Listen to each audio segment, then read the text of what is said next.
ஆண்டவருக்கு மகிமை. இன்றைக்கு நம்ம எதை பற்றி சிந்திக்க போகிறோம்னா, போலியான விசுவாசிகளுடைய அடையாளங்கள் என்னென்ன, அல்லது பிசாசினால் வழிநடத்தப்படுகிற பிசாசுக்கு இடமளித்தவர்களுடைய அடையாளங்கள் என்னென்ன, இப்படிலாம் நம்ம வசனங்களை நம்ம சிந்திக்க போகிறோம். ஒருவேளை ஒரு 5 நிமிடம் இதை குறித்து ஒரு சின்ன தலைப்பில் உங்களோடு நான் பேசியிருப்பேன். ஆனால் இது கொஞ்சம் விரிவாக இன்னும் அதற்கு சொல்லாத சில காரணங்களை நம்ம பார்க்க போகிறோம். முதலாவதாக, திருச்சபைக்குள்ளே இருக்கிறவர்கள் தான் போலியான விசுவாசிகள். இவர்கள் விசுவாசத்தை ஏற்றுக்கொண்டேன் என்று சொல்லியும் செயல்களால் தேவனை மறுதலிக்கிறவர்கள். வெளியிலே இருக்கிறவர்கள் தான் அவ்விசுவாசிகள்.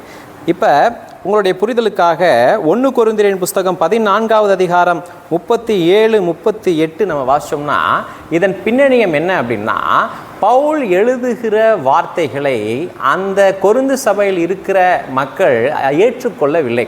ஆனால் தங்களை மேலான ஒரு ஆன்மீக அனுபவத்தில் இருக்கிறதாக எண்ணிக்கொண்டார்கள். அவர்களுக்கு பவுல் சொல்லுகிற ஆலோசனை தான், ஒருவன் தன்னை தீர்க்கதரிசி என்றாவது ஆவியை பெற்றவன் என்றாவது எண்ணினால் நான் உங்களுக்கு எழுதுகிறவைகள் கர்த்தருடைய கற்பனைகள் என்று அவன் ஒத்துக்கொள்ள கடவன். ஒருவன் அறியாதவனாயிருந்தால் அவன் அறியாதவனாகவே இருக்கட்டும். என்ன சொல்ல வர்றாருன்னா, இன்றைக்கும் பார்த்தீங்கன்னா சபைகளில் தங்களை தீர்க்கதரிசின்னு சொல்லுவாங்க. ஆண்டவர் சொல்லுவதை அப்படியே உங்களுக்கு சொல்கிறேன் அப்படிம்பாங்க. ஆண்டவர் என் காதுகளிலே பேசினார், இந்த ஜனங்களுக்கு நான் என்ன சொல்ல வேண்டும் ஆண்டவரே அப்படின்னு சொல்லி ஆண்டவரிடத்தில் காத்து கொண்டிருந்த பொழுது, ஆண்டவர் எனக்கு சொன்ன வார்த்தைகளை தான் உங்களோடு நான் பேச போகிறேன், அல்லது இந்த புதிய ஆண்டிலே என் ஜனங்களுக்கு போய் இதை சொல்லு அப்படின்னு இந்த வாக்குத்தத்தத்தை கர்த்தர் கொடுத்தார், இப்படி எல்லாம் சொல்லுவாங்க. ஆனால் இவர்கள் தேவனிடத்திலிருந்து வரவில்லை, தேவன் இவர்களை அனுப்பவில்லை. அப்படிங்கிறத எதை வச்சு கண்டுபிடிக்கலாம் அப்படின்னா, அவர்கள் சொல்லுகிற செய்தியை வைத்து கண்டுபிடிக்கலாம். பவுலிங் என்ன சொல்கிறாரு, கொரிந்து சபையில் உங்களை ஆவிக்குரியவர்கள் என்று சொல்லுகிறீர்கள், ஆவியை பெற்றிருக்கிறேன் என்று சொல்லுகிறீர்கள், உங்களை தீர்க்கதரிசிகள் என்று சொல்லுகிறீர்கள், கர்த்தருடைய ஊழியக்காரர்கள் சொல்கிறீங்க. ஆனால் தேவனுடைய சபையிலே எப்படி நடக்க வேண்டும் என்று சொல்லி நான் எழுதினவைகளை ஏற்றுக்கொள்ளாமல் இருக்கிறீர்கள், அல்லது ஏற்றுக்கொள்ளாமல் போக வாய்ப்பு உண்டு, அல்லது அந்த வசனங்களுக்கு நீங்கள் எதிர்த்து நிற்பீர்கள் அப்படிங்கிறதான் இங்கே பவுல் சொல்கிறார். உனக்கு தெரியல புரியலன்னா நீ அப்படியே இரு அப்படிங்கிறார். அதாவது என்னன்னு கேட்டிங்கன்னா, இன்றைக்கும் அந்நிய பாஷைன்னு சொல்லி ஏதோ பேசுவாங்க. கர்த்தர் எங்கள் வீட்டில் சாப்பிட்டு போனான்னு சொல்லுவாங்க. அவங்களுடைய லைஃப் ஸ்டைல் என்னவாக இருக்குன்னா, பொருளாசையினால் நிறைந்தவர்களாக இருப்பாங்க, பொய்யினாலே நிறைந்தவர்களாக இருப்பாங்க, அந்தரங்க வாழ்விலே அவலட்சணமான ஒரு வாழ்க்கையை அவங்க வாழ்வாங்க. ஆனால் தங்களை தீர்க்கதரிசிகள் என்றும் ஆவியை பெற்றவர்கள் என்றும் சொல்லிக் கொடுவாங்க. எல்லாத்திற்கும் மேலாக தேவன் தந்த வேத பிரமாணங்களை, வேத வார்த்தைகளை ஏற்றுக்கொள்ள மாட்டாங்க. இன்றைக்கு வேத வசனங்களை எதிர்க்கிறவர்கள் எங்கே இருக்கிறார்கள் நினைக்கிறீங்க? அவர்கள் பெரும்பான்மையானவர்கள் சபையில் இருக்கிறாங்க.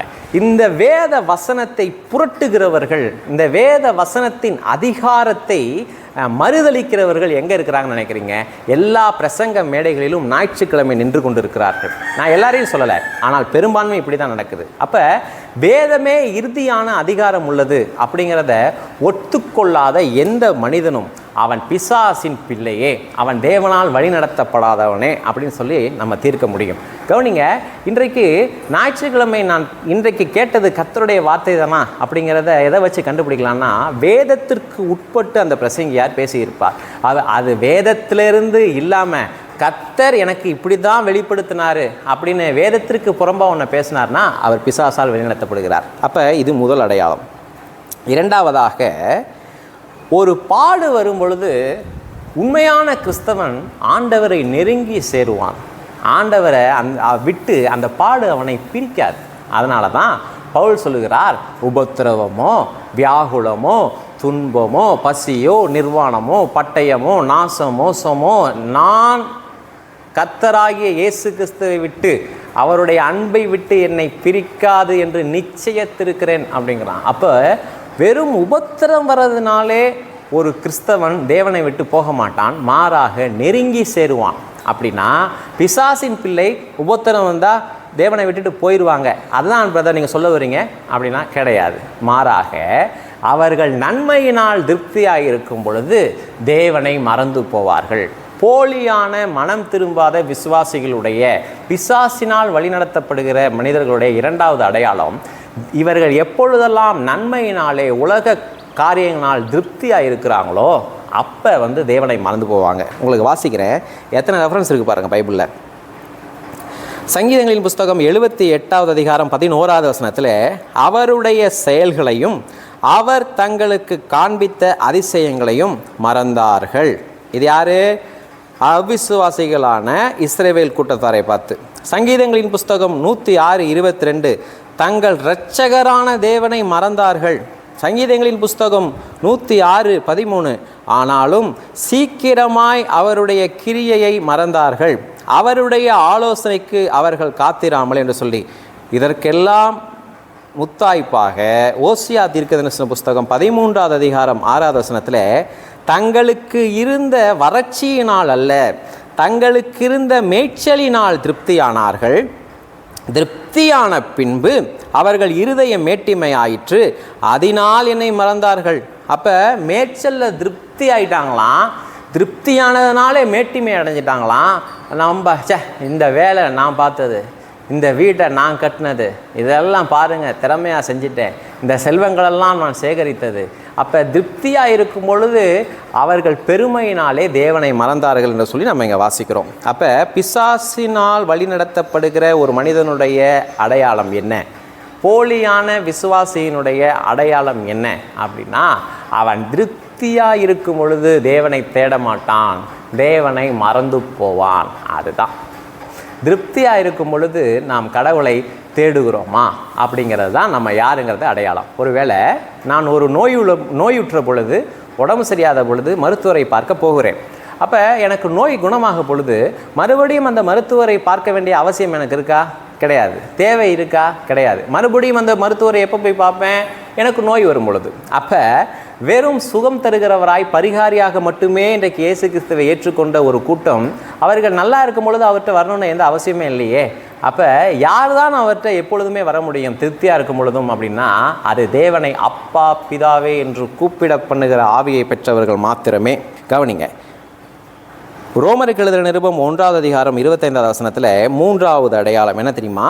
தேவனுடைய சத்தியத்தை அவர்கள் பொய்யாக மாற்றி சிருஷ்டிகரை தொழுது சேவியாமல் சிருஷ்டியை தொழுது சேவித்தார்கள், அவரே என்றென்றைக்கும் ஸ்தோத்தரிக்கப்படத்தக்கவர். ஆமேன். இன்றைக்கும் கர்த்தருடைய இடத்தை எடுத்துக்கொண்ட எல்லாமே விக்கிரகம்தான். நான் கர்த்தருடைய இடத்திலே வேறு எதை வைத்து தொழுது கொண்டாலும் அது விக்கிரக ஆராதனை தான். அதனால தான் வசனம் சொல்லுறது பொருளாசையாகிய விக்கிரக ஆராதனை. இப்போ இந்த வசனம் எனக்கு நம்ம வாசிக்கும் பொழுது, அவர்கள் சத்தியத்தை பொய்யாக மாற்றி சிருஷ்டிகரை தொழுது சேவியாமல் சிருஷ்டியை தொழுது சேவித்தார்கள், அவரே என்றென்றைக்கும் ஸ்தோத்தரிக்கப்படத்தக்கவர். இதை வாசிக்கும் பொழுதே விக்கிரக ஆராதனை செய்கிறவர்களை நம் மனதில் என்ன பண்ணலாம்? டக்குன்னு வரும். ஆனால் இன்றைக்கு சபைகளில் யோசிச்சு பாருங்கள், இயேசு கிறிஸ்துவை தூசிக்கப்படும்படி, இயேசு கிறிஸ்துவின் நாமம் சத்திய மார்க்கம் அவர்களால் தூசிக்கப்படும் அப்படி என்று எழுதியிருக்கிறபடி, யார் சத்திய மார்க்கத்திற்கு விரோதிகளாக இருக்கிறார்களோ, சத்தியத்திற்கு யார் விரோதிகளாக இருக்கிறார்களோ, அவர்கள் கிறிஸ்தவத்திலே மிக பெரிய ஆன்மீக பதவிகளையும் மிகப்பெரிய ஆன்மீக அந்தஸ்துகளையும் வகிக்கிறவர்களாக இருக்கிறாங்க. ஒருவேளை ஐயா இவர் பேசுகிறது பிரசங்கமே கிடையாது, இவர்கள் பேசுகிறது தேவனுடைய வார்த்தையே கிடையாது, இவர் சத்தியத்தை அப்படியே பொய்யா மாற்றுகிறார் அப்படின்னு யாராவது சொன்னோம்னா, இப்போது இந்த போலியான விசுவாசிகள் என்ன பண்ணுவாங்க? எப்படி நீ எங்கள் ஐயாவை சொல்லலாம்? கவனிங்க, பாவம் செய்கிறது பாவமா, பாவம் செய்கிறவர்களை சுட்டி காண்பிப்பது பாவமா? நம்ம யோசிச்சு பார்க்கணும். அப்போ இந்த போலியான விசுவாசிகள் கடவுளுடைய இடத்திலே ஊழியக்காரர்கள் என்று தங்களை சொல்லிக் கொள்ளுகிறவர்களை வைத்து விட்டபடியினாலே, அவர்கள் மூலமாக இவர்கள் தங்களுடைய வாழ்க்கையிலே நன்மை அடைகிறதுனாலே இவர்கள் என்ன பண்ண மாட்டாங்க அப்படின்னா, தேவ தூஷணம் சொன்னாலும் பொறுத்துக்குவாங்களே ஒழிய, ஊழியக்காரர்களை இவர்கள் யாரை ஹீரோவாக பார்க்குறாங்களோ அந்த ஊழியக்காரர்கள் தவறு செய்கிறார்னு சொன்னாங்கன்னா அதை ஏற்றுக்கொள்ளவே மாட்டாங்க. சிருஷ்டிகரை விட்டு விட்டு சிருஷ்டிகளை தொழுது சேவிப்பாங்க. கவனிங்க, இன்றைக்கி வெளிப்படையாக ஒன்று பேசலாம். ஒரு முறை ஒரு ஹோட்டலில் நான் உட்காந்துருக்கும் பொழுது என்னை பைபிள் படிச்சுக்கிட்டு இருந்தேன். அப்போது என் பக்கத்தில் உட்காந்தவர் அதை பார்த்துட்டு, அதாவது செல்ஃபோனில் படிச்சுட்டு இருந்தேன், அப்போது என் பக்கத்தில் இருக்கிறவர் அதை பார்த்துட்டு, நீங்கள் ஒரு கிறிஸ்தவரா அப்படின்னு கேட்டார். ஆமாம் அப்படின்னு சொன்னேன். நீங்கள் ஒரு கிறிஸ்தவ ஊழியரா அப்படின்னு கேட்டார். ஆமான்னு சொன்னேன். அவர் கேட்ட கேள்வியை அப்படியே உங்கள் முன்னாடி வைக்கிறேன். அப்போ இந்த சபைகளுக்கு போகிற பெண்களெல்லாம் தங்கள் கணவருக்கு கீழ்ப்படிவதை விடவும் பாஸ்டருங்களுக்கு சொன்னால் அப்படியே கேட்குறாங்களே, இது எப்படி அப்படின்னு சொல்லி என்கிட்ட கேள்வி கேட்டார். அவருக்கு எந்த பதிலுமே நான் சொல்லலை. ஏன்னா அதுதான் நிலை, அதுதான் உண்மை. இன்றைக்கு எல்லா சபைகள்லையுமே ஒரு குடும்பத்தில் பெரிய அதிகாரம் செலுத்த வேண்டியது யார்? குடும்ப தலைவர்கள் யார்?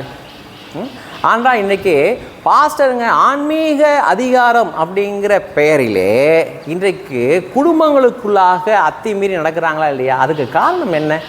அப்போ கவனிங்க, என் பிள்ளை இருந்தால் அது கிறிஸ்துவுக்குள் பெற்றோருக்கு கீழ்ப்படியணும் அப்படிங்கிறத சொல்லுவதற்குத்தான் ஒரு ஊழியக்காரன்.